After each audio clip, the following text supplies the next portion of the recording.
इतनी ज़बरदस्त रेसिपी की खाकर भी आप नहीं बता पाएंगे कि आप मछली खा रहे हैं कि वेज खा रहे हैं। और स्वाद में ऐसा कि आप मछली खाना भी भूल जाएंगे, हमेशा इसी को बनाएंगे और खाएंगे। तो जय श्री कृष्णा, राधे राधे दोस्तों, कैसे हो आप लोग। तो चलिए आज की रेसिपी सोयाबीन की मछली स्टार्ट किया जाए। तो हमने इस कटोरी से मेज़र किया है सोयाबीन को। हम 2 कटोरी सोयाबीन ले रहे हैं, लगभग ये नाप में 150 ग्राम है। कढ़ाई में डालेंगे पानी, 3-4 गिलास पानी डालेंगे और फिर डालेंगे सोयाबीन उबालने के लिए। एक बार आप इस तरह सोयाबीन की मछली बना लेंगे तो बहुत ज़्यादा क्वांटिटी में सोयाबीन की मछली बनाने लगेंगे, क्योंकि ये बहुत टेस्टी बनता है और सारा का सारा ख़त्म हो जाता है। सोयाबीन को उबालते समय ध्यान हमें यह देना है कि हमें सोयाबीन को बहुत अच्छे से उबालना है। गर्म पानी में डालकर निकालना नहीं है, सोयाबीन को खौलते हुए पानी में डालना है और सोयाबीन कम से कम 5 से 7 मिनट बॉयल होए इतना पकाना है। और देखिए हमारा सोयाबीन अच्छे तरीके से बॉयल हो चुका है और साइज में भी डबल हो चुका है। तो यहाँ पर हम गैस को करेंगे बंद और एक छलनी की मदद से सारे सोयाबीन को निकाल लेंगे। एक बाउल में हमने कढ़ाई में लिया हुआ है ठंडा पानी और छन्नी से सोयाबीन को निकाल के ठंडे पानी में डाल रहे हैं, ताकि सोयाबीन जल्दी से ठंडा हो जाए, ताकि हम निचोड़ के इसका नेक्स्ट प्रोसेस चालू कर दें कि सब्जी बनाने वाला। लेकिन अगर आपको जल्दबाजी नहीं है तो ठंडा पानी में डालने की कोई ज़रूरत नहीं है। हमें जल्दबाजी है, इसलिए ठंडा पानी में डालकर जल्दी से सोयाबीन को ठंडा करने की कोशिश कर रहे हैं। तो करछुल की मदद से हम सभी को डाल रहे हैं छन्नी में और उसके बाद डालेंगे ठंडा पानी में। तो यहाँ पर सोयाबीन, सारे के सारे सोयाबीन ठंडे हो चुके हैं। अब हम कढ़ाई से सोयाबीन थोड़ा थोड़ा निकाल कर उसका पानी खूब अच्छे से निचोड़ेंगे। यहाँ पर निचोड़ते समय हमें ध्यान यह देना है कि सोयाबीन का जितना पानी हो, जितना हो सके सारा निचोड़ लेना है। पूरा पानी तो नहीं निकलेगा, लेकिन जितना हो सके हमें सारा पानी निकाल के ही सोयाबीन को दूसरे प्लेट में सूखा बर्तन में रखते जाएंगे। यहाँ पर हम सारे सोयाबीन को अच्छे से निचोड़ के निकाल लिए हैं। अब हम लेंगे एक मिक्सी जार और सारे सोयाबीन को मिक्सी जार में धीरे धीरे पीसना चालू करेंगे। और सोयाबीन को पीसते समय हमें ध्यान यह देना है कि कोई भी स्पाइसेस नहीं डालना है, सिर्फ सोयाबीन को पीसना है। ये देखिए हमने सोयाबीन को पीस लिया है और सोयाबीन को पीसते समय ध्यान यह देना है कि सोयाबीन को पीसते समय मसाले नहीं डालने, पानी भी नहीं डालना है। हमने एकदम सूखा सोयाबीन पीसा है, बिना पानी डाल के सूखा पीसना है। थोड़ा सा मेहनत लगता है लेकिन सूखा पीसना है। अब इस स्टेज में हम डाल रहे हैं स्पाइसेस। तो हमने 15 कली लहसुन डालेंगे, स्वादानुसार सोयाबीन में मिलाया है। डालेंगे आधा चम्मच मिर्चा पाउडर, डालेंगे 1.5 चम्मच धनिया पाउडर और डालेंगे 2 चम्मच सरसों का तेल। तेल डालने के बाद डालेंगे बेसन। तो हम यहाँ पर 4 चम्मच बेसन डाल रहे हैं। बेसन का काम सोयाबीन में बाइंडिंग करने का है और प्लेट में ये हमें इसे मैश करना है। प्लेट में ये नहीं हो रहा था तो हम बर्तन बदल रहे हैं, बाउल में सबको एक साथ पलट रहे हैं और इसमें अच्छे से एक डो बनाएंगे। अगर मैश करते समय ये थोड़ी लिक्विडी लग रही है तो यहाँ पर हम 1 चम्मच बेसन और मिला लिए हैं और देखिए कितने अच्छे से हम गूंद रहे हैं। सारे मसालों को, सारे स्पाइसेस को एक साथ करेंगे। बेसन भी सब तरफ अच्छे से मिल जाए सोयाबीन के साथ। एक डो के तरह हम इसे बनाने की कोशिश करेंगे। डो को 10 मिनट के लिए रेस्ट पर छोड़ना ज़रूरी है। डो को 10 मिनट रेस्ट में छोड़ने के बाद हम इसे फिर से गूंद रहे हैं। और इस स्टेज में अगर आपको थोड़ा सा गीला या लिक्विडी लग रहा है तो आप बेसन थोड़ा बहुत बढ़ा सकते हैं। हमारा एकदम सही है यहाँ पर। अब हम इसे मछली का शेप देते जाएंगे, एक एक ठो बनाते जाएंगे। आपको जो इजी लगे आप वो शेप दीजिए। हमने तो मछली का शेप दिया है। बनाते समय इसके थिकनेस का भी ध्यान देना है, क्योंकि हम इसे पानी में बॉयल करेंगे तो थोड़ा सा मोटा होना चाहिए। देखिए हमने पैन की मदद से इस तरीके से होल करके मछली की आँख बना ली। एक हमारा पीस तैयार है, इसे रखेंगे हम प्लेट में। इसी तरीके से हम एक और शेप बना के आपको दिखा रहे हैं। तो देखिए उंगली की मदद से इस तरीके से चपटा करके हम इसे फिश का शेप देने की कोशिश कर रहे हैं। और शेप देते समय इसके थिकनेस का भी ध्यान दें, क्योंकि ये पानी में बॉयल होगा और बहुत नरम बहुत सॉफ्ट बनता है, तो बहुत हल्के हाथों से हमें सारा काम करना है। तो देखिए हमारा दूसरा फिश भी तैयार है। इसी तरीके से हमें अपने सारे फिश तैयार करने हैं। तो हमने सारे फिश तैयार कर लिए हैं, अब बारी है इसको बॉईल करने की। तो हम पानी को बॉईल करने के लिए पहले बैठा दिए थे, और ये वही कढ़ाई है जिसमें हम सोयाबीन और बेसन को अच्छे से डो बनाए थे। तो ये थोड़ा थोड़ा पानी में बॉयल आ रहा है, तो उसी का ही है, क्योंकि हम कढ़ाई को धोए नहीं थे। ये ग्रेवी बनेगी और इसका टेस्ट को और बढ़ाएगा, इसलिए हम बिना कढ़ाई धोए ही वहाँ पानी डाल के उबालने के लिए बैठा दिए हैं। और धीमे आंच में उबल रहा है। हमें ध्यान यह देना है कि बिल्कुल करछुल वरछुल नहीं लगाना है। यहाँ पर हम इस मछली बनाने के लिए स्पाइसेस तैयार करेंगे। तो डाले हैं कम से कम 25 जवा लहसुन, 1 चम्मच यहाँ पर हम गोल मिर्च डाले हुए हैं। डालेंगे 3 चम्मच राई के दाने। हमें पीला सरसों ही लेना है, ब्लैक सरसों यहाँ पर नहीं लेना है। इस वाली करी में पीले सरसों का ही टेस्ट बहुत अच्छे से आता है, तो हमने लिया है 3 चम्मच सरसों के दाने। लेंगे 1 चम्मच साबुत जीरा, एकदम थोड़ा सा डालेंगे पानी और इसका बारीक पेस्ट बना लेंगे।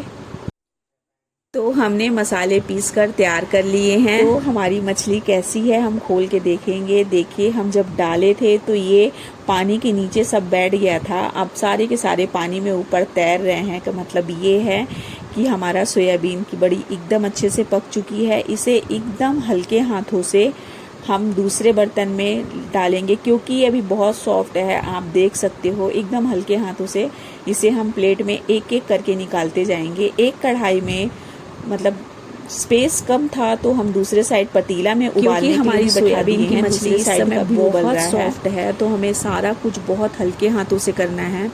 अभी इसके तलने का भी प्रोसेस है, लेकिन उबलने के बाद सभी चीज़ों को एकदम ठंडा कर देंगे। सारे फिश को एकदम अच्छे से ठंडा करेंगे तभी तलेंगे। तो हल्के हाथों से हम सारा फिश निकाल रहे हैं।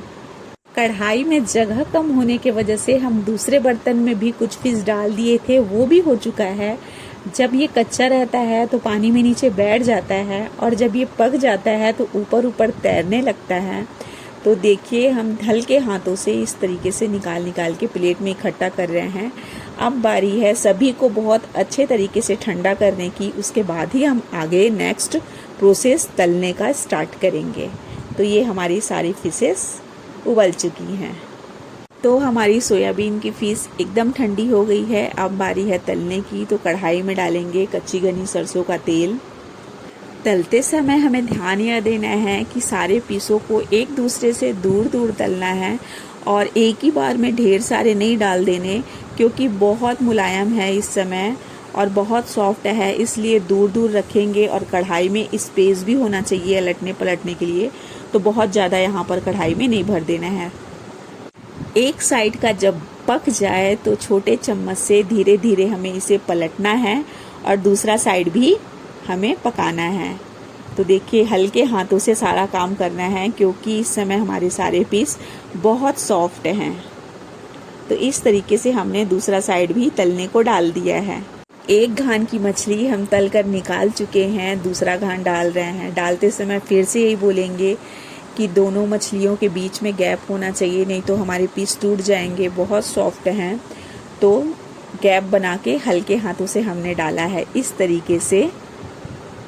जब एक साइड पक जाए तो एकदम हल्के हाथों से हमें छोटे स्पून से, बड़े करछुल तो यूज़ करने से टूटना ही टूटना है, छोटे करछुल से यूज़ कीजिए, और एकदम हल्के हाथों से हमको इसे इस तरीके से पलटना है। देखिए हमारा दूसरा साइड भी सीखने को रेडी हो गया है, और हमारी मछली का कलर देखिए एकदम परफेक्ट आया हुआ है। मछली सारी सीख चुकी हैं, तो हम इसे प्लेट से कढ़ाई से निकालेंगे, एक एक करके कढ़ाई से निकालेंगे, हल्के हाथों का यूज़ करेंगे, क्योंकि लेकिन तलने के बाद थोड़ा सा इसका टेक्सचर ठीक है, उबलने के बाद तो बहुत मुलायम था। थोड़ा मेहनत लगता है इसे बनाने में, मगर इसका टेस्ट भी बहुत तगड़ा आता है। तो सेम तेल में अब करेंगे तड़का। हमने डाल दिया है 1 चम्मच जीरा, और डालेंगे मेथी दाना, फ़ोरन को यहाँ बहुत ज़्यादा रोस्ट नहीं करना है। जो हमने सरसों वाले पीले सरसों वाले मसाले तैयार किए थे उसका लगाएंगे छौंका। तेल हम थोड़ा ज़्यादा यूज़ किए थे, आपको कम तेल से छौंका लगाना है तो आप कम तेल भी डाल सकते हैं। मसाला को डालने के बाद हम इसे अच्छे से चलाएंगे। मसाले को छौंकने के साथ ही साथ हम यहाँ पर डालेंगे हल्दी पाउडर, 2 चम्मच धनिया पाउडर, हमने यहाँ पर 1 चम्मच मिर्चा पाउडर डाला है। जिस तरीके से आपको स्पाइसेस बनाने हैं आप मिर्चा पाउडर वैसे यूज़ कीजिए। सभी मसालों को यहाँ पर बहुत अच्छे से भूनना है हमें। मसालों को खुला भूनते 3 से 4 मिनट हो गया है। हम इसको अच्छे से मिला चुके हैं, चला चुके हैं। ढाँक के इसे छोड़ देंगे कम से कम 3 मिनट के लिए और धीमी फ्लेम है, गैस का आंच एकदम धीमा है। टेस्टी ग्रेवी के लिए ज़रूरी है मसाला भी टेस्टी होना, इसलिए हम गैस का फ्लेम को किए हैं धीमा और डाल रहे हैं 2.5 टमाटर। मीडियम साइज के ये 2.5 टमाटर है जिसे हमने 20 में कट करके इस तरीके से मसाले में लगा दिया है। मसाला भी हमारा भूनता रहेगा और टमाटर भी पकता रहेगा। टमाटर डाल दिए हैं तो डालेंगे स्वादानुसार नमक और इसे हमें ढाँक करके 5 मिनट के लिए खूब अच्छे से पकाना है। थोड़ा सा बढ़ाएंगे यहाँ पर हम पानी ताकि हमारी ग्रेवी जले मत और बहुत अच्छे से भुने। अब यहाँ पर सब्जी को हम ढाँक के 5 मिनट के लिए छोड़ देंगे। देखिए कुछ इस तरीके से ये नीचे नीचे लिपट रहा है तो एक बार चला ले रहे हैं, उसके बाद ढक्कन लगा देंगे। टमाटर डाल के ग्रेवी पकते कम से कम 7 से 8 मिनट हो गया है। टमाटर देखिए गल रहा है तो इस तरीके से फोड़ के मैश करेंगे और ढाँक के भूंज के ग्रेवी को हमें इस समय खूब अच्छे से पकाना है। टमाटर को चलाने के बाद हम फिर छोड़ दिए थे ढाँक के 5 मिनट के लिए। 5 मिनट के बाद हम फिर से ग्रेवी को चला रहे हैं। अभी भी टमाटर में थोड़ा कसर है, अगर ये ठीक से गलता नहीं है तो भी हमारी सब्जी का टेस्ट बहुत अच्छा आएगा, लेकिन ये गल जाएगा। लेकिन थोड़ा खड़ा टमाटर इस वाली ग्रेवी में इस सब्जी का टेस्ट को इन्हेंस करता है। टमाटर डालने के बाद कम से कम ये 10 मिनट बाद का सीन है और हमारी ग्रेवी में अभी भी पानी है क्योंकि हम भूनते समय पानी डाल दिए थे और गैस का फ्लेम धीमा है तो ये इसका जलने का कोई सवाल नहीं है, ग्रेवी अच्छे से पक जाए करके। टमाटर डाल के भूनते 20 मिनट हो गया है और यहाँ पर हमारा मसाला पूरी तरीके से डन हो गया है। देखिए हमारे मसाले का कलर कितना मस्त आया हुआ है। मसाला पूरी तरीके से भून चुका है। इस स्टेज में हम डालेंगे पानी। मछली को बॉईल करते समय जो पानी हमें मिला था ये वही पानी है, इसी पानी का हम तरी बना रहे हैं। जितना हमें तरी बनाना है, हमें चावल के साथ खाना है कि रोटी के साथ, उस हिसाब से हम इसमें पानी डाल दिए हैं। और एक सोयाबीन की बड़ी को हम इस तरीके से मैश करके छोड़ेंगे। ये ग्रेवी की टेस्ट को बहुत ज़्यादा इन्हेंस करेगा। तो देखिए हम इस तरीके से मैश करके छोड़ रहे हैं। ग्रेवी में जब तक बॉयल नहीं आया था हम ढक के पकाने के लिए इसे छोड़ दिए थे। अब आप देख सकते हो बहुत अच्छे से ग्रेवी हमारा बलक रहा है। अब बलकते भी ग्रेवी को 5 मिनट हो गया है। तो इस स्टेज में हमारे पास जो भी सोयाबीन की मछली है सबको हम यहाँ पर डालेंगे। अब हम कैसे भी उठा लें क्योंकि ये तल चुका है तो अब इसका टूटने का डर नहीं है। जब तक ये तला नहीं था तो डर था, बहुत सॉफ्ट था। ढक देंगे और कम से कम 15 मिनट के लिए इसे धीमी फ्लेम पे बॉईल होने देंगे। यहाँ पर हमें स्पाइसेस थोड़ा सा कम लग रहा था तो मिर्चा पाउडर हम यहाँ पर बढ़ा रहे हैं। फिश डालने के बाद सब्जी को बॉईल होते कम से कम 18 से 20 मिनट हो गया है और हमारी सब्जी देखिए ऐसे तैयार है। ये सब्जी बहुत टेस्टी बनती है, एक बार अपने घर में ट्राई कीजिए। आपको पता नहीं चलेगा कि आप वेज खा रहे हैं कि नॉन वेज खा रहे हैं। मेहनत थोड़ा सा है, ठीक है, लेकिन सब्जी बहुत धांसू बनती है। तो सोयाबीन की मछली रेसिपी हमारी होती है डन। तो सोयाबीन की मछली रेसिपी अगर आप लोगों को पसंद आई हो तो इसे घर में ज़रूर ट्राई कीजिए और कमेंट में लिख कर बताइए कि आपके घर में ये रेसिपी कैसी बनी थी। तो फिर से मिलेंगे एक न्यू और हेल्दी रेसिपी के साथ। तब तक के लिए अपनी फैमिली फ्रेंड्स का बहुत बहुत ध्यान रखिए। तो bye bye friends, thanks for watching.